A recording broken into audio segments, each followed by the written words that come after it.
Hello, everybody, and welcome to the Fireside Podcast, where we use story to better engage culture, equip the church, and to glorify God. I'm Houston. I'm Jeremiah. And I'm Clayton. All right, and here we are 2 days after Valentine's Day, which by the time this podcast is live, it will be a full week after Valentine's Day. And so we are hitting you with a very relevant topic of love. What is love? Baby, don't hurt me. Yes. Yeah. Don't hurt me. Before we started recording, Clayton was singing that very loudly in my left ear. He liked it. I won't say what I did and didn't like. So what we're going to do today is we're going to talk about love as a story device. Oh, yeah. We're going to talk about love as the object of a story. We're going to talk about stories and love, obviously, here in the Fireside Podcast. And so we had this mission for the past week to prepare ourselves for today. And, What does that even mean? well, apparently none of us know. Yeah, that's true. Because we've not come quite as prepared. It's a tough subject, I think, to talk about story with. I think we tackled a relatively difficult subject right off the bat. Not to talk about in general. I think love is an easy topic to talk about in general, but as a story device, I think it's tricky. Because the first thing... I see what you're saying. Yeah, so the first thing that always comes to my mind is romantic comedies, which are easily the worst representation of love Or that Disney. exist. Yeah, I think... Old Disney stories? Old Disney Because the newer stories. ones are more like redemptive and... Yes. I disagree. I know you disagree, Clayton, because Jordan Peterson disagrees. Hey, you know what? He can have his, who's his professor? Sweet. Leonard Leonard Sweet. Leonard I Sweet, hope Jordan Peterson. One day I'll find my spirit professor, and we'll have a true discussion between three people who are not in the room. So yes, Disney is notorious for, at least in the past, telling love stories where there is a big problem, such as Sleeping Beauty, for example. She's cursed by a witch, and the only thing that can break the curse of the witch is true love's kiss, right? Isn't that what it is? That's correct. So what we've learned here is that Sleeping Beauty is incapable of taking care of herself, and she needs a lover to come Rescue her. her, cure her with a kiss. Same with stories like Yeah, Rapunzel. Clayton, I get what you're saying. You're trying to connect to Christ. We get that. But Christ didn't save us with a kiss. Well, I think John Mark He's McMillan betrayed by would disagree with that. He did write Sloppy Wet Kiss and How He Loves Us. Right. And then David Crowder very specifically he did. said that's a no-go. Well, you know. Is I'm this- okay with a Sloppy Wet Kiss. So our goal here today is to engage the culture concept of love through the story of the Bible and through stories in the Bible. And we're going to try to talk about this in a way that's, of course, educational, engages culture, and, you know, in a way that we hope is glorifying to God, just, you know, in line with our mission tag. Well, I think Clayton said this last time or the time before, that you can know a culture better by listening to its stories. And our stories are movies. And so the stories that our culture are telling are whatever movies are on the big screen. And Disney, I think, is a very representative. I think Disney is a very representative storyteller for our culture. I think Disney always is kind of on the forefront of what we appreciate as a culture. I think it's, you know, does that make sense? It's kind of, it's not telling the 2-generation old stories, right? It's really telling the stories that our generation is dealing with, I think. All right. So what is this concept of love that Disney is telling us? Yeah. What is this type of love? So probably in the past few years, the Disney movies that have been expressly about love are Tangled, Up. The beginning of Up is a love story. Does that count? Absolutely. I mean, I would even say that, like, the beginning of Big Hero 6, like, there's always, like, a tragedy, or, like, Frozen, you know? Like, there's all these... Yeah. There's a love connection between the tragedy. And then, you know, even at the end of Frozen, you have the love story of, who is it? I can't remember the characters' names. Spin's trainer person. Not Elsa, but the other girl. Anna. Anna. And the other guy. And the guy. Hans. No? Yes? I think Hans. No. That doesn't sound right, but maybe No. it is. Maybe it is. Maybe it ain't. We suck at Disney. No, Sven is the Sven's guy. the blonde hair No, guy. Sven is the reindeer. reindeer. No, the reindeer is It's Sven. no. I promise, it is Sven. Shoot. Because- Anyway, if my niece was here, she could tell us all of exactly. this for sure. My 5-year-old knows it. Yeah, AT. which is a good point. The children are listening to these stories and watching the movies. What are they learning from them? Mhm. Right. Frozen is probably maybe one of the better examples because all of the problems in the world are not solved by a relationship. Right. They're solved by sisters, reconnecting by restoring familial relationships. Right. So if anything, I mean, Frozen might be a better example of love. But I think what you said earlier really hit me, that there's always this tragedy that happens at the beginning of a movie, Right. and it's connected to love. Mm-hmm. So Up, the whole intro to the movie is focused on us introducing that this main character and his wife were very much in love, and then they had this dream, and it's her passing that pushes him into following their dream. And so he's acting because of his love for her. Right? Mm-hmm. So in movies, love is a motivator, and it's also the goal, right? So if we look back at older movies, if we look back at, say, Sleeping Beauty again, love is the goal. It is the save. Love is the salvation. We would argue it's not so much this Christian concept of love. It's very much marriage, right? Maybe that's a better way to put it. In a lot of Disney movies, marriage is the object, not so much love, not so much true love, not so much blah, blah, blah. They say true love, but really it's marriage. That's the end goal, right?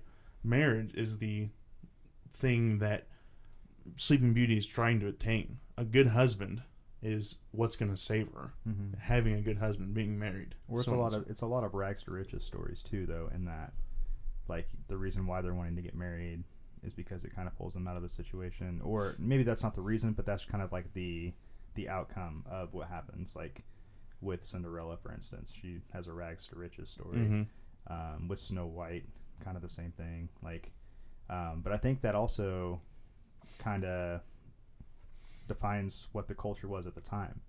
Like, these stories are being made because they represent like what culture was dealing with at the time, or like these like cultural concepts of like, okay, so the American dream, right? That was like alive and big back when all these older Disney movies were made. So it's a rag to riches thing for a lot of people to live the American dream. So I think a lot of these ideas are predicated in Disney movies. Okay, so that's interesting. So there's, I guess you'd say, 3 ways that love is used in Disney movies. It's either the motivator to kickstart the story. It's either the end goal, in which the whole story is going towards love, or it's the avenue to which people attain the goal, right? So in Cinderella, you're saying love is the way that she moves out of poverty into wealth. Mm-hmm. Or at least the idea of love. Sure. Pursuing the idea of love is what brings her out of her situation. Yeah. Which, wow, that has a lot of theological implications in that statement. Sure. The pursuit of love is what brings you out of your situation. Sure. Yeah. So, what I was thinking coming into this podcast was our culture and its definition of love is completely out of sync with the Christian understanding of love. Mm-hmm. And that what culture is proposing is a type of love that maybe the Greeks had a concept of, but what we do not no longer have. That we have this overarching, general, basic understanding of love, and we're selling love short. And so I think that's what I was wanting to talk about, is this, what type of, take it back to the Greek, what type of Greek love is our culture displaying more of? Or is our culture displaying all forms of the love, but in different avenues, or different ways? And so by the Greek love, you're talking about the 4 types of love. Yeah. C.S. Lewis wrote a book called The Four Loves. And in it, he proposes this idea that in the Greek culture, they had 4 words for love. That instead of, in our culture, like Clayton was saying, we use one word to map over this whole very broad concept. They had 4 distinct words which each touched on aspects of it, of love. Of what we call love, yeah. So these 4 words were called... Actually, no, this looks like he's saying different things. Well, okay, here we go. so C.S. Here we Lewis go. has You were his right. own words, I think.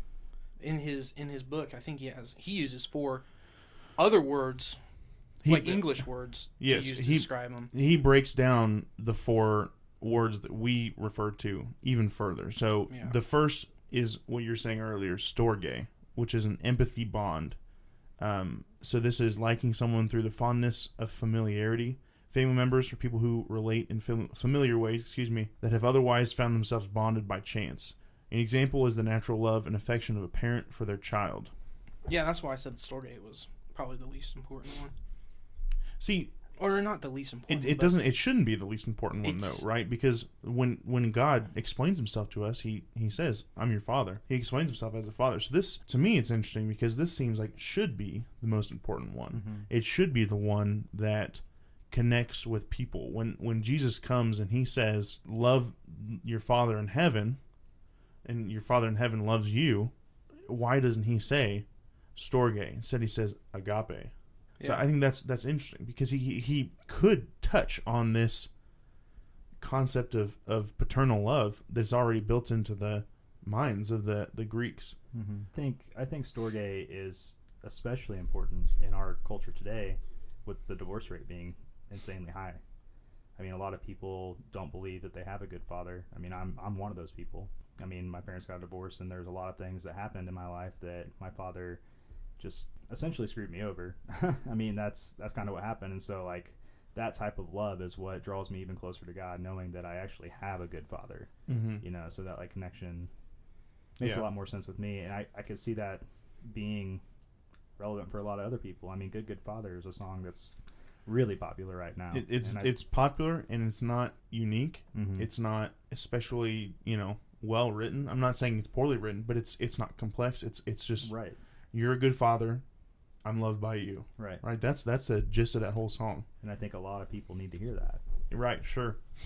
But maybe the reason why when Jesus comes on the scene and he says, "Your Father in heaven loves you," maybe the reason why he doesn't use this storge is because it is tainted, because we've got poor love from fathers. We've got a poor example. So maybe he has to draw on this other love, which, according to Kenny Bowles in our where did you say this? On his website. Have you read any of his website stuff? Mm-mm. So according to Kenny Bowles' website, which I'll put a link in the description if it's still up, he had little papers, miniature papers that he wrote on different Greek words and processing them. For those of you who don't know, Kenny Bowles is a professor here in Ozark.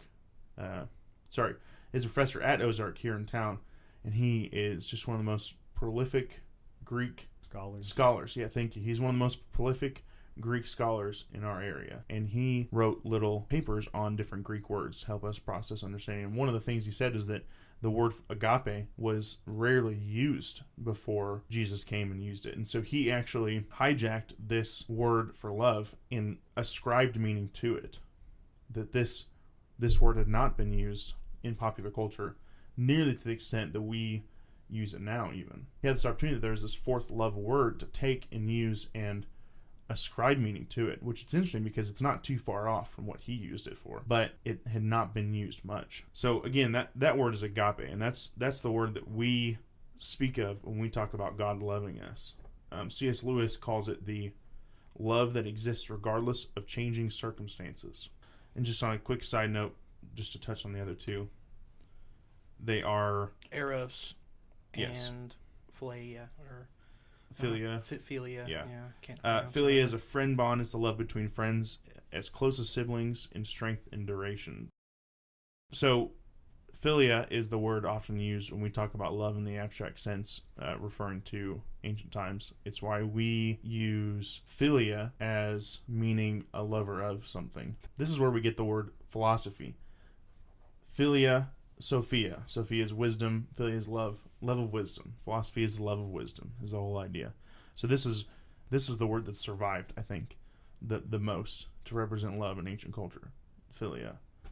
And like Clayton was saying, the fourth word is eros, which is a sexual type of love, like the Greek god eros. So connecting all that, now that we got the 4 basic types of Greek loves, where does our culture exhibit those? And I think that the eros is the first place that our culture exhibits love. And it's primarily from this one that we're getting our definition of love. I think you're exactly right there. And I think the way that we see that is that when we watch movies or we watch TV, when we read books, sex is synonymous with love in a lot of scenarios. We talked about Sleeping Beauty being an example of eros being the salvation of the woman. That this marriage, that so on and so forth, is what saved her.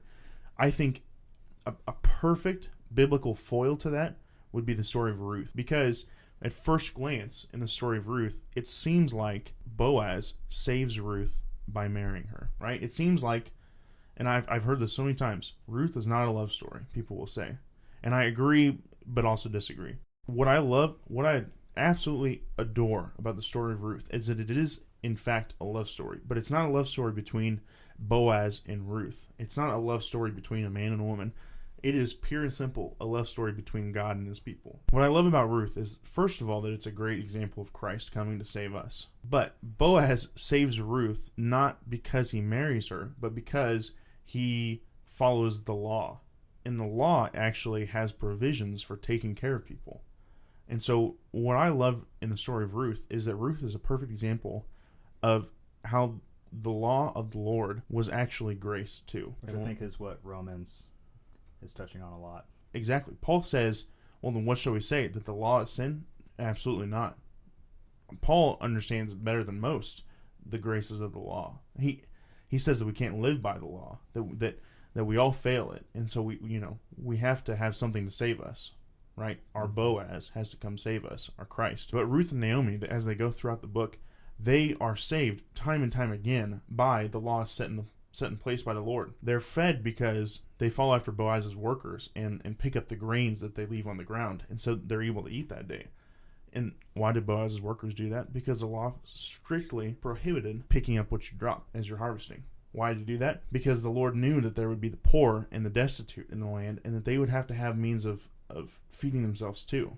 And what I think is so interesting is that every chapter in Ruth and Naomi are saved by the Lord's law. Even when it comes down to Boaz marrying Ruth to reclaim their land, he is simply enacting the law. He is pure and simple, being an agent of the law. So it's interesting that you bring up Ruth and Boaz, who is a type of a marriage that happens. And I think that our culture... Did you hear that? Okay, I'm sorry. Something weird happened. I don't know. I don't know either. So it's interesting that you brought up Ruth and Boaz, which is a form of marriage, and how our marriage is today in this culture are based off of these types of 4 loves. And depending on the type of love that marriage exhibits is how long it's going to last. And I think that the first one is eros, which is the sexual type of love. And I think this type of love is defined in this statement, that love, the eros love, is I'll love you if you do this for me. I'll love you if you keep fulfilling me. Mm-hmm. And this is the first type of love that does not last very long because it's short. It's a contract love that I'll love my wife as long as she's doing something for me, which is not that's not what marriage is about. That's not the Christian foundational marriage. And so I think Disney connects these types of this type of love to marriage most dramatically. That as little kids we're taught that, a little girl thinks that if the right guy comes to love me, then I'm fulfilled. And little boys are taught, I just have to go save the little girl or the woman, and then she'll love me back. And so it's all of these conditional ifs, which is not what love is. Not what fulfilling love is. Which, if I can just tag onto that, what I think is really interesting is I've been listening to Norse mythology lately, but that's a huge theme in Norse mythology. Is anytime there's two people who come together, it's because he saved her or he did some heroic feat for her, and they just came together and they loved each other. But so I've been thinking about that and how what a poor picture that paints. That's the whole love story, right? But what I think people used to do back in the day is they used to, first of all, romanticize it. They used to romanticize the union, the coming together. It's a point of celebration. We understand that for sure. But the other thing I think is that they understood, it was understood in the culture that the real test is to come. You don't see divorce rates in antiquity anywhere close to what they are today. And so I think you're exactly right. The stories are teaching us that it's this eros love that's what binds you together. But I think what's left out is the assumption that they have that it is a lifelong commitment and that it's work and you just make it work, right? But they don't focus on that because I think that's the assumption. I think we've lost that because we've only looked at that union. We've only looked at that point in time. And so now we're left with the long-term consequences of our actions, and we've not prepared for that. Does that make sense? Sure. So I just wanted to tag on there because I think you're exactly right that that's where our culture is showing. And I think that's what culture has shown throughout all of history, right? But I think that's more speaking about where the interesting part of the story is. Does that make sense? Mm-hmm. Yeah. So I think that's more speaking about where the interesting part of the story is, not so much what the culture believes. I think that's an extension of a portion of what the culture believes, and the rest is assumption. So, and I'm sorry to interrupt that, but I think you're exactly right, because I think when we tell stories today, we look exclusively at the story, and we let the story encompass the entirety of the situation. Does that make sense? I'm a little lost on that right there. Okay. But. Okay. Do you know what I'm trying to say, though? So, you said that the hero has to come save the woman, and that's all it takes for them to be together. I think back then they had fewer concepts of compatibility and fewer concepts of, are you a good fit? And they just assumed anyone was a good fit. And it's that whole wooing which brings you together. And the assumption is that you stay together from then on. That it's a true union, a bonding. I mean, what I was wanting to say is like how it fails. How it fails is that because it's this contractual agreement, I'll do this if you do this, and then she'll do this if I do that. Well, then that type of a contract is always going to end because one person is always going to feel cheated from the conditional statements that they're making, and then all of a sudden they're going to give less, and then the other person's going to notice, and then they're going to give less, and so then it just crumbles, and and it only lasts 1 to 3 years. That this type of love, it just doesn't last because of that. They just feel cheated, and because it's not a complete form of love. And what I was just saying is that, in stories of antiquity, we see that part because that's the exciting part. The eros love. Yeah, it's hot. It's hot for the minute. Yeah. And then what the story assumes in antiquity is that then they go on to develop this lasting relationship. But this is what brings them together initially. Sure. Which we don't have that. No, we don't. This is what brings you together, and this is what keeps you together. This is what keeps you together. Right, because we've lost the concept Which is a of... lie. Right, exactly. Because we've lost the concept of working to hold together. Yes. Yeah. And, I mean, so the next one, which I was wanting to talk about, is I can never say it. It's the phileo. It's the... Philia. Jeez. I can never say it. And this one, so the eros is, I'll love you if. The philia is, I'll love you because. Mm. And it's these markers that you're looking for. It's these identifying characteristics that a person wants, and you're going to go find that person out there. And so this is in our culture as well, I think. Mm-hmm. Oh, yeah. So I want a smart girl who's good looking, can shoot a rifle. I want all of it. I want all of the things. Clayton's a good old boy. Yeah, right? Well, if you think of all the words that end in philia, I mean, it's someone specifically going out and pursuing something, something specific. Yeah. Yeah. Yeah. Yeah, they're going out to pursue something specific. Mm-hmm. And so then there's a connection made between those two people because they like this and I like that too, and we're together. And so a marriage can form out of that type of love as well. And I think the issue though is that these types of love, this type of love can last longer than eros because it's centered not so much on the self. It's focused on external things, but the issue is that over time, no single person loves the same external things as forever. Mm-hmm. The things that you are looking for in that person is going to change. A person's not going to always be beautiful. Mm-hmm. And so Or what have the happens same when interests, person may not always be interested in the same thing. Mm-hmm. So what happens when that person falls out of favor? Well, then we start to have issues. There's no commitment. Yes. In that regard. And I think the way that this plays out the most in our culture is the phrase, "That's not the person I married." Exactly. Right? That phrase married. gives me chills because it's so antithetical to marriage and love, I believe. And the answer to that question is, it's not the same person you married. Yes, exactly. Because we all grow and we all change. Especially if we're believers, we expect that growing and changing must be a part of it. So, the man I married, used to be fun, he used to be exciting. Now he's boring and dull and what have you.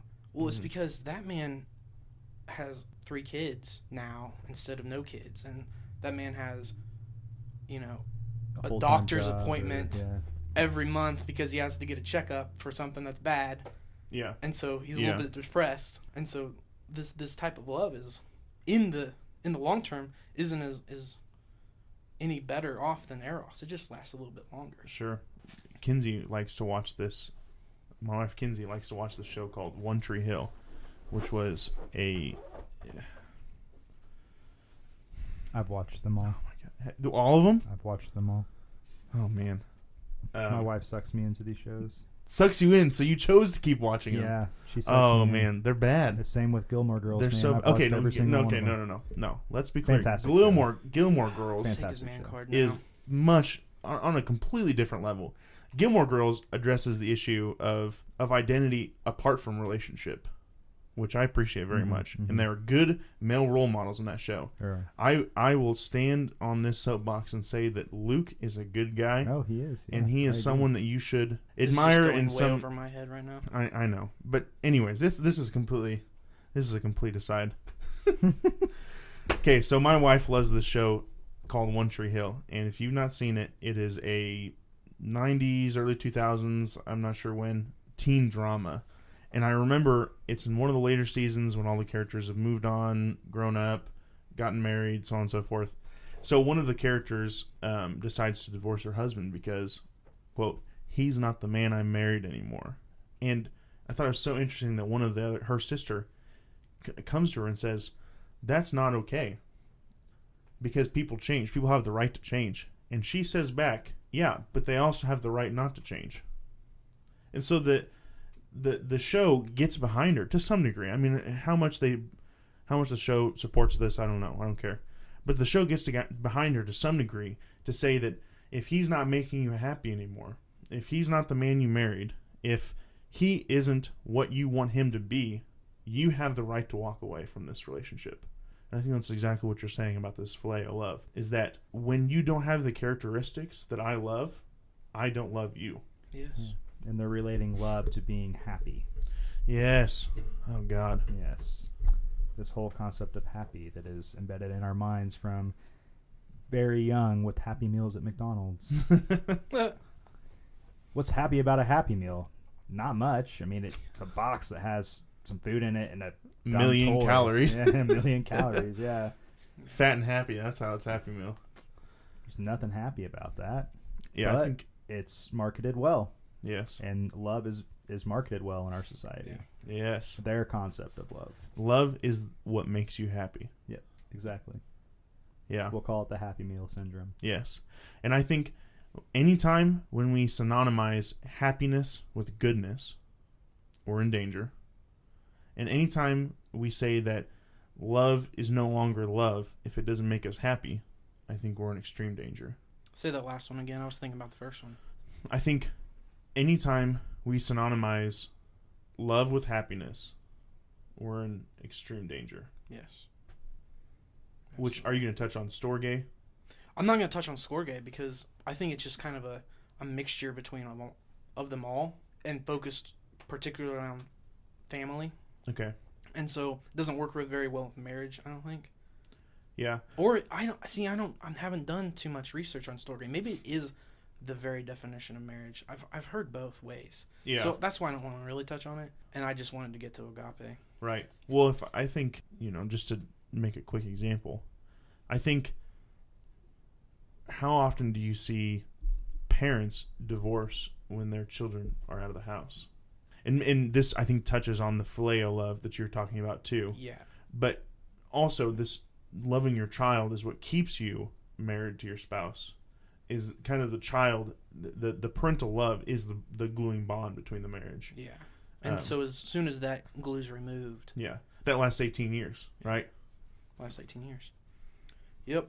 So the agape one, obviously, as we touched on a little bit, it's the love that we should be embodying as Christians and as husbands and wives.